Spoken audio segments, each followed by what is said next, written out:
Hey friends, Paul here, aka Green Man.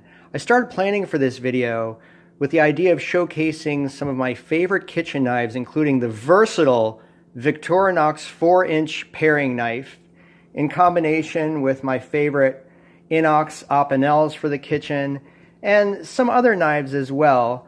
And when I got started with this video, I realized it's not going to be one of these one and done 1 to 3 minute videos. You know, that's what I do 90% of my videos. Instead, it's going to be like some of the YouTubers I really like that take their time, and I'm just going to go for it. I do use an oil stone that has spirits in it. I know that's not good for food prep, but I clean my knives off thoroughly with hot soap and water after using the kind of petroleum-based oil on all my stones. But the cool thing is that the Victorinox, the Opinel, and the Mora, you can see all have a, ouch, yikes, be careful in a knife video, all have a Scandi grind. You can see, so there's the face with the name on it, and that's the face that has the bevel of the edge of the knife. The back is flat, just like Opinel and just like the Mora MG Companion, for example. My favorite woodworking knives, the Mora 120 and the 106, slightly different grind. I use a circular method on my stones. This is just how I do it. It's very effective for me. Everybody's got their own thing. I make sure I identify where that bevel is so I get that correct.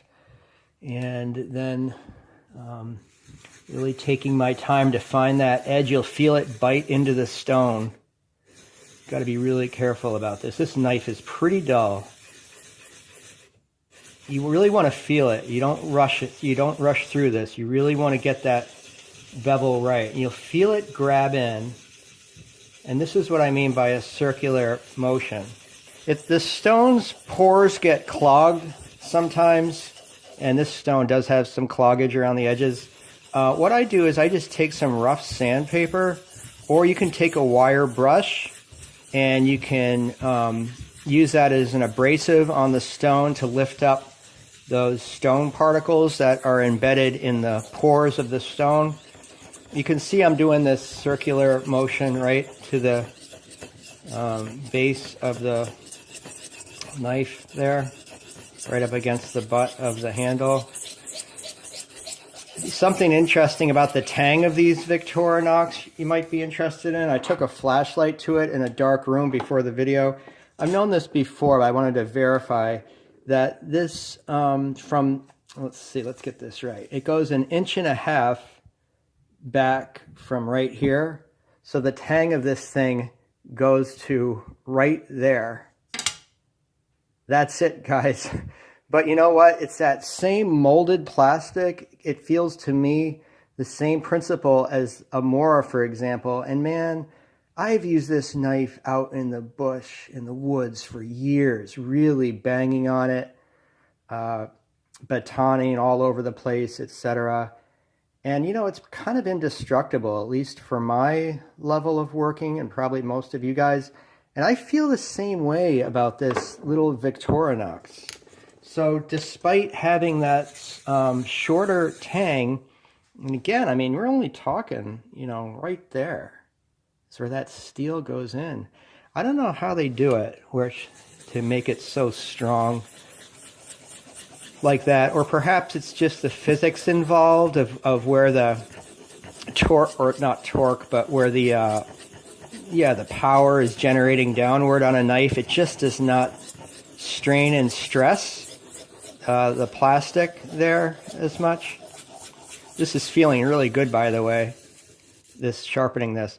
So after I do that, and then what I do is I just take off any burr on the back edge. Remember, the back edge, guys, is flat, just like these. Same exact principle. And let's face it, guys, stropping is a very meditative, relaxing thing to do.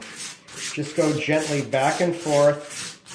Let the strop do the work. You don't need to put any English into this, as it were, or elbow grease, as the expression goes. Just go right from the base, right to the tip, back and forth. flat each way, you're always pulling away. You're never digging into the leather. That's the way to mark up your strop. You know, you get a little inexpensive strop like this, it'll last a long time. All right, friends, back with you live in the kitchen. So here's the Opinel number 10 inox, and here's the 4-inch Victorinox. You can see their blade lengths are identical. Check out how much stouter the Opinel is to the Victorinox. Interesting. Same kind of blade profile, but this thing is so light and so versatile. We're going to see momentarily. Before I get into chopping some carrots here, I'm just going to show you, I've also got the number 9 inox. Little show and tell here. I showed a number 9 carbon steel. I've also got an 8 in this. These are my pocket woods carry gardening knives all summer, spring, summer, fall. These things are always in my pocket. I've had this one, oh gosh, I don't know, 10 years, and carbon. And, you know, it's just got a patina on there. There's probably a fair amount of pine sap on there as well. So let's see, I showed you my MG Companion. This thing is an awesome knife. I've done a lot of woodworking projects with that. What's cool, this one over here is a more robust. I just did not like the I did not like the handle on the robust. Although the blade profile is pretty interesting. Check out how stout that spine is compared to the Mora MG. This is the Mora robust blade that came out several years ago, this knife. I really did not like the handle, though. It was too fat and it didn't fit well in my hand. So I took off the handle. I did a video on that. I'll post a link in the description. And this is a yellow birch handle that I hand carved. I actually glued it with pine pitch, kind of, but I did this, I don't know, 5-6 years ago. It is splitting a little bit right there. But anyway, it really, that wood is just so beautiful. Golden yellow birch. Harvested the wood myself, everything soup to nuts, did the whole thing. Made a little birch bark sheath for that. Little show and tell here, guys. Also going to show you my favorite woodworking knife is the Mora 120. That does have a full tang. I started off with the 106, a longer knife, but I don't know, these long pointy knives have just never been my favorite. Same thing with this Ed Wusthof Solingen knife. The long tips on those I just don't really care for very much. I know this is a great carving knife, but I really don't use it. So I don't know. The 120 I prefer because it's more handy in the hand. It's a smaller blade, and I find that it can do everything pretty much I need it to do with small woodworking projects. I absolutely love this knife. This is probably, I don't know, you know, but it's one of my favorites. Let's just put it that way.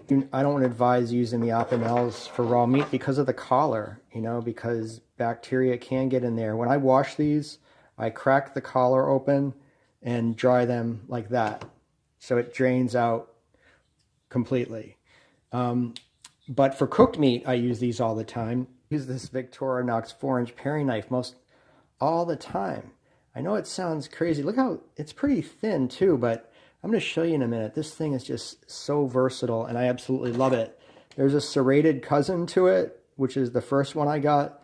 I'm just not a fan of serrated knives, but actually I found this. This is used amongst fishermen a lot, and the working waterfront. For some reason they like the serrations, probably because you don't have to sharpen them. I want to show you guys just a pro tip in the kitchen. I do have a peeler. Actually, I have a ceramic vegetable peeler. But for carrots and stuff, I find I get a lot less waste if I just go like this, man. I've done this for years. Do you guys do this for peeling vegetables? When people see me doing this, they're like, oh, why are you doing that? No, let me get a peeler. I'm like, why do I need a peeler when this takes off less carrot? It's quicker, and, you know, look at that. You get down to the juicy stuff very, very easily.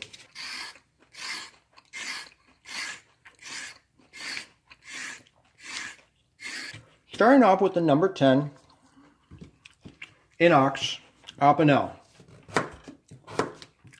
Beautiful. I'm trying to get kind of thin here, kind of show you guys. It's pretty thin. I love using this knife. Oh, there's a thin one. Look at that, guys. We're talking translucent. All right, let's move over to the Victorinox 4-inch paring knife. Well, yeah, already you can feel it's much, much lighter in the hand.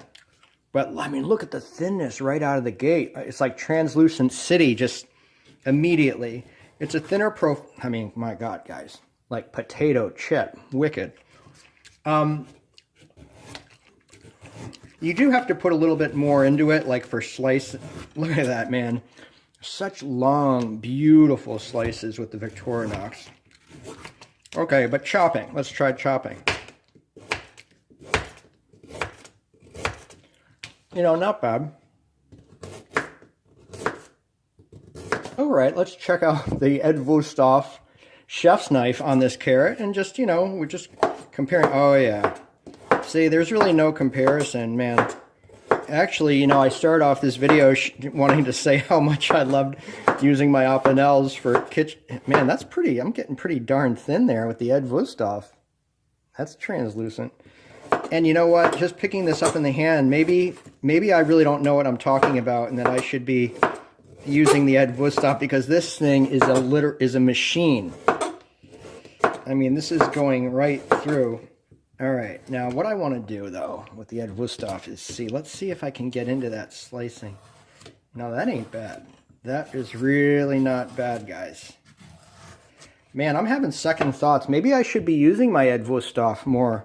The thing is about it, it's a bigger knife. You got to be more, well, you got to be careful with any, man, that is very impressive, actually. Wow.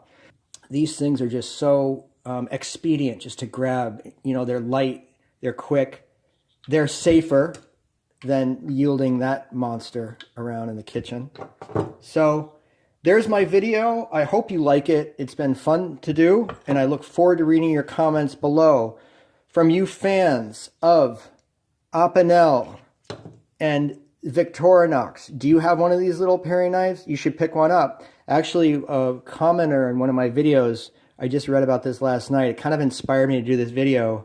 Was saying how he carries his in a backpack just to keep really, really lightweight, you know, because, I mean, this thing is a feather, yet it is so versatile. I thought that was a great idea.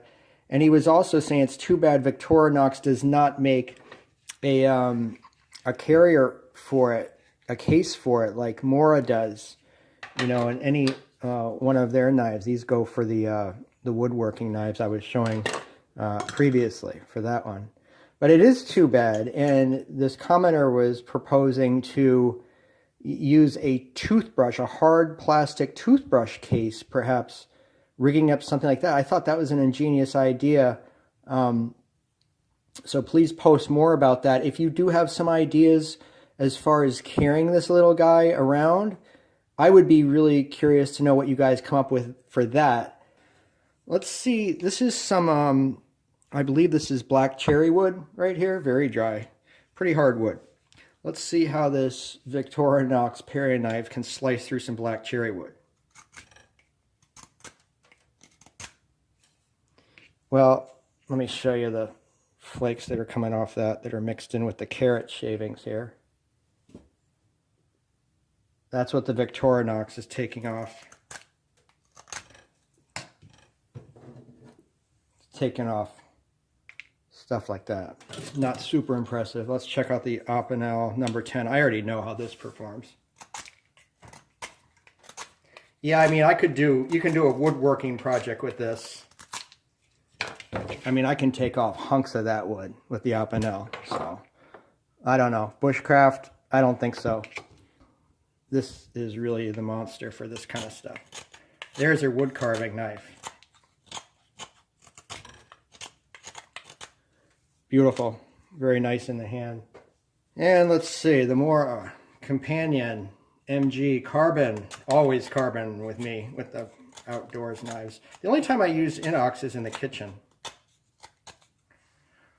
There's a little feather stick there with the mora. Lots of fun. Tell you what, guys, let's do something kind of fun here. Let's break out the Ed Wusthof on a piece of wood. Wow. I have to say, this is a first. Give myself plenty of room and clearance here. I don't know what to expect. No. That's not happening. That is not an enjoyable exercise. I'm not going to push it. I'm going to save this for turkeys and pot roasts. You guys, thanks so much for watching. This video was a lot of fun. Carrots are absolutely delicious. I look forward to reading your comments below. And have a great day.